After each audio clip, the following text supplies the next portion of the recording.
2024 में हुए लोकसभा चुनाव में उत्तर प्रदेश में इंडिया गठबंधन के प्रदर्शन ने भाजपा के होश उड़ा दिए थे, लेकिन क्या अब भी यूपी का राजनीतिक माहौल वैसा ही है? इस संबंध में इंडिया टुडे और सी वोटर्स के सर्वे में चौंकाने वाले रुझान सामने आए हैं। इन रुझानों में वेस्ट यूपी के जयंत चौधरी के राष्ट्रीय लोकदल के लिए भी बड़ी खबर सामने आ रही है। 2024 के लोकसभा चुनाव के नतीजों ने पूरे देश को हैरत में डाल दिया था। 400 से अधिक सीटें जीतने का दावा करने वाली भारतीय जनता पार्टी बहुमत के आंकड़े तक भी नहीं पहुंच सकी थी और विपक्ष ने उसे महज 240 सीटों पर रोक दिया था। ये नतीजे पिछले साल 4 जून को घोषित हुए थे। इसके बाद से इंडिया टुडे और सी वोटर्स द्वारा आयोजित मूड ऑफ द नेशन सर्वे के 2 संस्करण सामने आ चुके हैं। पहला सर्वे अगस्त 2024 में प्रकाशित हुआ था, जबकि दूसरा और नवीनतम सर्वे फरवरी 2025 में जारी किया गया है। इन सर्वेक्षणों के जरिए उत्तर प्रदेश की सियासी तस्वीर में आए बदलाव को समझने का मौका मिलता है। आइए जानते हैं कि अगस्त 2024 में समाजवादी पार्टी और भाजपा में से कौन आगे था और अब फरवरी 2025 में यह सर्वे किसका पलड़ा भारी बता रहा है। अगस्त 2024 में मूड ऑफ द नेशन सर्वे के आंकड़ों ने चौंकाने वाला रुझान दिखाया था।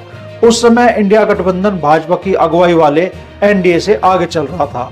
अगर अगस्त 2024 में फिर से लोकसभा चुनाव होते तो एनडीए को 39 सीटें मिलने का अनुमान था, जबकि इंडिया गठबंधन को 40 सीटें मिलने की संभावना जताई गई थी।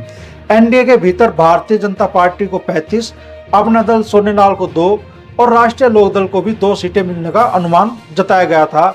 दूसरी ओर इंडिया गठबंधन में समाजवादी पार्टी को 34 और कांग्रेस को 6 सीटें मिलने की बात सामने आई थी।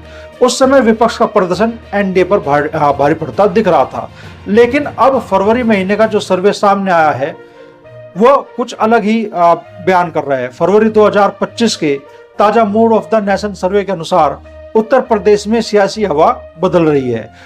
अब अगर चुनाव हो, यानी लोकसभा के चुनाव आज हो, तो एनडीए गठबंधन इंडिया गठबंधन से आगे निकल सकता है। सर्वे में एनडीए को 43 से 45 सीटें मिलने का अनुमान है, जबकि इंडिया गठबंधन को 34 से 36 सीटें मिल सकती है।